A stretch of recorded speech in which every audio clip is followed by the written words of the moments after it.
বন্ধুরা, কলকাতার গোপন পার্টি অফিস কাহিনী শুনতে প্রস্তুত?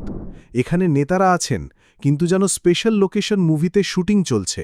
নিউ টাউন সানজিং গার্ডেনে আছেন ওবায়দুল কাদের, জাহাঙ্গীর কবির নানক আর আসাদুজ্জামান খান কামাল।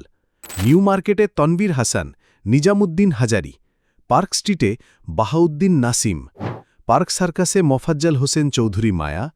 যাদবপুরে ফেরদৌস আহমেদ আর বর্ধমানের নবাবহাটে শাহরিয়ার আলম।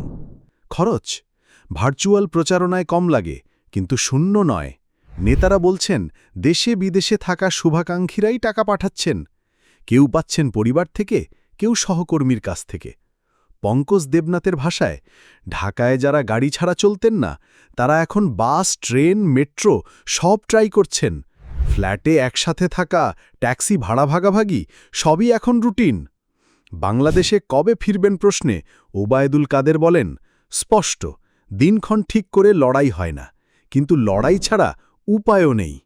তাহলে কলকাতার আ-লিগ এখন লো কস্ট, হাই স্পিরিট, বাসে, মেট্রোতে, ট্যাক্সি ভাগাভাগিতে আর মনোবলে ভর করে চলছে রাজনীতির মিশন।